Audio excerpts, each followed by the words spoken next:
আসসালামু আলাইকুম। আমরা কমন একটা ডায়লগ বিশেষ করে রমজান আসলে শুনতে পাই, দেখতে পাই। বলে কি, ও জানে रमजान आ रहा है, पता नहीं है किसके दिल में किसके लिए नफरत है, लेकिन बद्दुआ मत करना। আসলে মানুষের দুইটা রূপ থাকে। একটা হলো তার ফেস, মুখে, আরেকটা হলো অন্তরে। তো অন্তরে যাদের বিষ থাকে তাদের মুখের কথা আবার মিষ্টি হয়। তো অন্তর, মানুষের অন্তরের পচা যে এত দুর্গন্ধ, এটা যদি মানুষের নাকে কখনো আসতো তাহলে ওই মানুষের ধারে কাছে মানুষ কখনোই ঘেঁষতো না। হ্যাঁ, দুষ্ট লোকের মিষ্টি কথা। আসলে দেখবেন আপনি, আমি যে ডায়লগটা দিলাম, এটা এটা অনেক মানুষ দিয়েছে, বা অনেক মানুষ, এটা ভাইরাল ডায়লগ আর কি। তো এখানে দেখবেন যে যিনি দিয়েছেন উনি একাধিক লোককে ব্লক মেরে বসে আছে, মানে টিকটকে ব্লক দিয়ে বসে আছে। হ্যাঁ, মানে অথচ নিজে অন্যের কাছ থেকে দোয়া আশা করছে, কিন্তু ওই নিজেই নিজেই মানে ফাঁসির আসামি।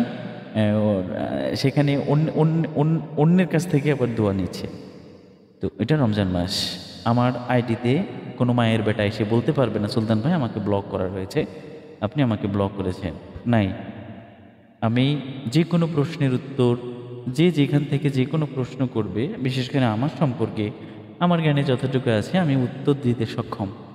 যে কোনো ব্যক্তির সাথে কথা বলতে, যে কোনো বিষয় নিয়ে আমার বিষয় নিয়ে কথা বলবে, বা আমাকে আমি যেটা জানি সে বিষয়ে যদি কেউ প্রশ্ন করে থাকে, সেটা যদি আমাকে বিরোধিতাও করে থাকে, আমি উত্তর দিতে সক্ষম। আর কেউ বিরোধিতা করলে যে আমি তাকে ব্লক মেরে দেবো, আমি ওই ধরনের প্রতিবন্ধী না। যারা ব্লক করে আমি ওদেরকে প্রতিবন্ধী মনে করি। কেননা যখন আপনার সাথে কথা বলে পারবে না, যখন আপনার সাথে যুক্তি তর্কে পারবে না, তখনই আপনাকে ব্লক মেরে বসে থাকবে। তো এগুলো হলো বুদ্ধি প্রতিবন্ধী। তো বিষয়টা হলো যে অনেকে মনে করতে পারে যে সুলতান ভাই মনে হয় সুলতান ভাইয়ের দিক থেকে বলছে না। আমি আসলে এটা অনেক মানুষ আছে অনেক কিছু জানে না, অনেক কিছু বুঝে না যে এটা আসলে কত বড় অন্যায়। হ্যাঁ, একটা মানুষকে যদি আমি যেমন ভিডিও ছাড়ি, আমি আসলে সবাইকে উন্মুক্ত করে দিয়েছি যে কেউ কমেন্ট করতে পারে, ভালো করতে পারে, খারাপ কমেন্টও করতে পারে, কেউ লাইক দিতে পারে, শেয়ার দিতে পারে, কেউ আমাকে ইনবক্সে নক করে আমাকে আমার ভুলগুলো বলতে পারে। এই জন্য আমি মানুষকে, এটা হলো বাক স্বাধীনতা, এটাকে বলে বাক স্বাধীনতা। আমি টিকটকেই যদি মানুষকে গলা চেপে ধরে রাখি, আমার ফ্রেন্ড যারা আছে তারা ছাড়া অন্য কেউ কমেন্ট করতে পারবে না, বা আমার ফ্রেন্ড যারা আছে তারা ছাড়া এগুলো কেউ দেখতে পারবে না, শুনতে পারবে না, কিছু বলতে পারবে না, মতামত দিতে পারবে না, ভালো মন্দ মতামত দিতে পারবে না। এটা আসলে আমি মনে করি মানে বাক স্বাধীনতা কেড়ে নেয়া। যার কারণে আমি আমার টিকটকের আইডিতে সব কিছুই ওপেন করে রেখেছি। ইভেন ফলো লিস্টটাও আমি ওপেন করে রেখেছিলাম, আবার বন্ধ করে দিয়েছি একটা নাশকতার কারণে। তো বিষয়টা হলো যে সামান্য যদি যে ব্যক্তি টিকটকেই মানুষকে স্বাধীনতা না দিতে পারে, সে ব্যক্তি ব্যক্তিগত জীবনে মানুষকে কিভাবে স্বাধীনতা দিবে, কিভাবে সে স্বাধীনতা দিবে? আর বিষয়টা হলো ব্লগ ব্লগ যারাই করেছেন, যে যাকেই করেছেন, একটা জিনিস মনে রাখবেন, শত্রুর কাছ থেকেও অনেক কিছু শেখার আছে।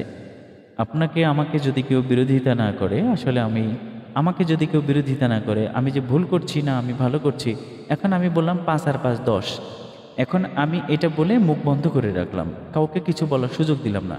এখনও একজন বলল, আমাকে কমেন্টের মাধ্যমে বললো যে না ভাই 5 আর 5 10 না, 5 আর 5 11, বা আরেকজন বললো 5 আর 5 9, আরেকজন বললো 5 আর 5 8, আরেকজন বললো 5 আর 5 10, আপনি ঠিক বলেছেন। তো এই যে 4-5 জন যে যুক্তিগুলো বা ওনাদের মতামত দিবে, তখন তো আমি বুঝতে পারবো যে আমি সঠিক বলেছি না ওরা ভুল বলছে।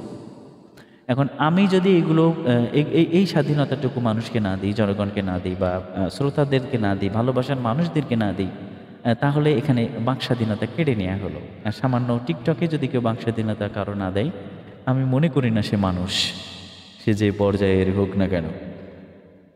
এখন বিষয়টা হলো আরেকটা বিষয় আমি বলি। একটা বিষয়, আরেকটা ভিডিও আমাদের সামনে পড়ে, সেটা হলো মরণ যেন সেজদারত অবস্থায় হয়, রমজান মাস হয়, শুক্রবারের দিন হয়, অথচ ওই ব্যক্তি নামাজই পড়ে না। মানে নিজে নামাজও পড়ে না, আবার ওই পোস্টটা দিয়ে বসে থাকে। তার মানে পোস্টটা দেওয়ার একটাই কারণ হচ্ছে তেনার ভিউ বাড়ানো। মানে মূল উদ্দেশ্য মন মন থেকে যেটা বলার ওইটা বলে না, মানে মনে একটা বলে আর মুখে আর একটা বলে। তো আসলে ভাইরালের জগতে আমরা আসলে সবাই ভাইরালের জগৎ ভাইরালের জন্য পাগল। আসলে কখন কোনটা কি বলি বা না বলি এটা মানুষ অন্তর থেকে ভেবে বা বিবেক থেকে ভেবে এগুলো বলতে চায় না বা বলে না, যেটা আসে ওটাই ছেড়ে দেয়। হ্যাঁ, তো আসলে যে যাকে ব্লক করেছেন বা ব্লক করা আছে, আসলে নিজেদের উদারতা প্রমাণ করার জন্য হলো ব্লক করে দিতে হবে। তা না হলে ধরা খেয়ে যাবেন, ধরা খেয়ে যাবেন। আসলে মানুষ হিসেবে ভালো দাবি করতে হলে ভালো কিছু করে দেখাতে হবে। হ্যাঁ, ভালো কিছু করে দেখাতে হবে। কেউ যদি অকথ্য ভাষায় আপনাকে গালিগালাজ করে বা অকথ্য ভাষায় আপনাকে কমেন্ট করে, আপনি তাকে সাময়িক সময়ের জন্য ব্লক করতে পারেন, সাময়িক সময়ের জন্য তাকে মিউট করতে পারেন। তাকে একাধারে পারেন না, কেননা ওই মানুষটা আপনাকে ভালোবাসে, আপনাকে সম্মান করে বা আপনার ভিডিও দেখে, হতে পারে এরকম কোনো কিছু। সো আপনি তাদের স্বাধীনতাগুলোকে কেড়ে নিয়েছেন। আমি আবারও বলছি, এটা আমার জন্য আমি কথাগুলো বলি নাই, আমি আসলে বলেছি সামগ্রিকভাবে সব মানুষকে নিয়ে। আমি কাউকে ব্লকে রাখি নাই বা ব্লক করেছিলাম, একসময় ব্লক করেছিলাম ক্ষণিকের সময়ের জন্য, কিন্তু সবাইকে উন্মুক্ত করে দিয়েছি অনেক দিন আগে সবাইকে উন্মুক্ত করে দিয়েছি। আমার ব্লক লিস্টে কোনো মানুষের নাম নাই।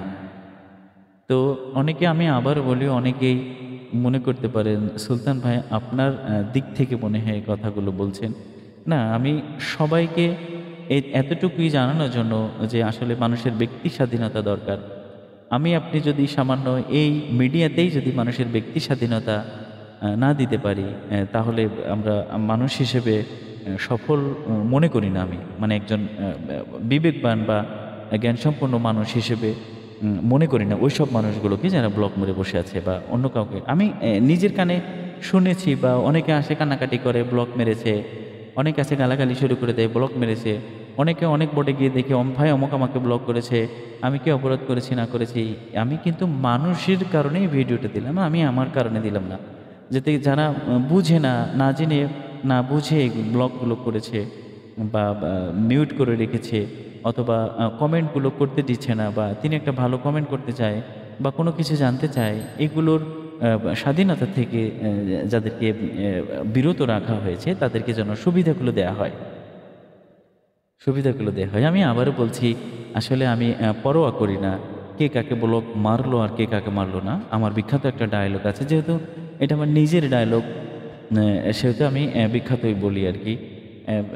যেমন নাশকতা ছড়াবেন না, নাশকতা থেকে দূরে থাকবেন, তারপরে টাইগার জিন্দা হ্যায়, এসব বিষয় নিয়ে আসলে অনেক কথাও হয়েছে, অনেক সময় অনেকে বিরোধিতাও করেছেন, অনেকে আলোচনাও করেছেন, সমালোচনাও করেছেন। আসলে মানুষের বুঝতে হবে যে আর জ্ঞান যত দূর সে দৌড়াবে তত দূর। এখন পাগলের দৌড় কিন্তু পাবনা পর্যন্ত, হ্যাঁ, পাগলের দৌড় কিন্তু পাবনা পর্যন্ত, সে দৌড়াইয়ে ওই পাবনা পর্যন্তই যেতে পারবে, পাবনার ও পাশে যেতে পারবে না। সো পাগলের সাথে দৌড়ানো বুদ্ধিমানের কাজ নয়। যিনি বুদ্ধিমান তিনি বুঝবেন যে পাগল দৌড়াচ্ছে, ওর দৌড় হচ্ছে পাবনা পর্যন্ত, পাবনায় গিয়ে থেমে যাবে। সো তার সাথে তাল মেলানো বা দৌড়ানোর কোনো যুক্তি আসে না। আমি আবার বলছি, আমি নিজের কারণে কথাগুলো বললাম না, সবার হয়ে আমি কথাগুলো বললাম সামগ্রিকভাবে। আর এটার ভালো পরামর্শ আমি মনে করি আর কি, মানুষের জন্য ভালো একটা মেসেজ। এরপরও যদি কেউ না বুঝেন বা না এটাকে আমলে নেন, তো সবশেষে আমার আরেকটা বিখ্যাত ডায়লগ হচ্ছে যে কাউকে বোঝানোর পরে, কাউকে আমি একটা জিনিস বুঝিয়েছি, তখন ওই জিনিসটা উনি বুঝছেন না, মানে ভালো কিছু আমি বুঝিয়েছি তাকে, উনি নিচ্ছেন না, বুঝতে চাচ্ছেন না, তখন আমার শেষ ডায়লগ হলো যে তোমার রুটি ভাই তুমি গু দিয়ে খাও না হয় গুড় দিয়ে খাও, সম্পূর্ণ তোমার ব্যক্তিগত বিষয়, এখানে আমার কোনো বিষয় না। তো সবার সুস্বাস্থ্যর দোয়া রেখে আমি নিজের বক্তব্য শেষ করছি। আসসালামু আলাইকুম ওয়া রাহমাতুল্লাহি ওয়া বারাকাতুহু।